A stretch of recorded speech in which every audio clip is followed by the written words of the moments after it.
Mga mamay, dito tayo sa seaside, Balogan City. Dito tayo dumaan sa Barangay 9 sa may Tumalistis. Ito po yung makikita natin ngayon. Medyo umaambon. Gusto ko lang ipakita sa inyo itong nakatambak dito dati itong dagat.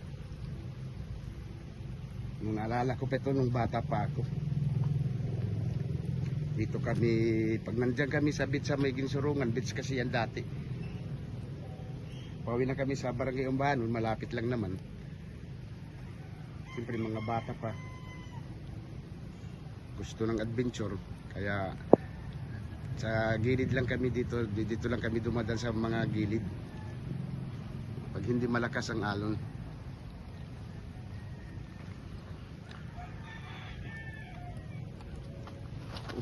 Malubak, ano pa tayo, nadudulas, pero okay lang para makita nyo yung view dito. Ito po,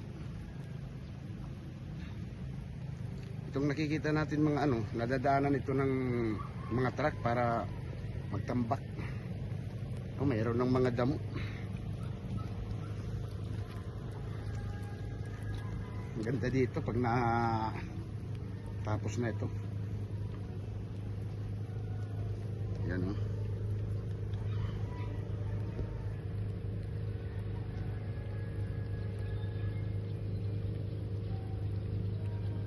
Kita natin yan, mga mamay. Ang ganda.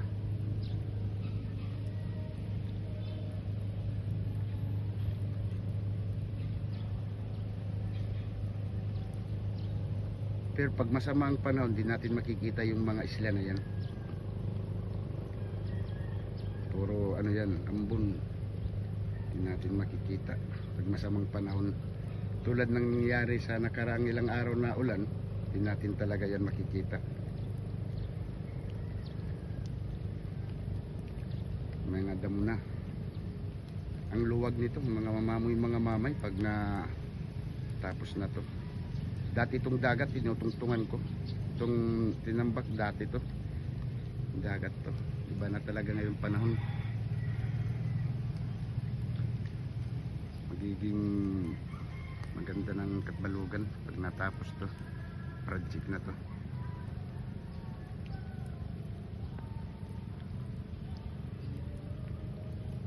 Medyo anuhin natin para makita nyo yung view.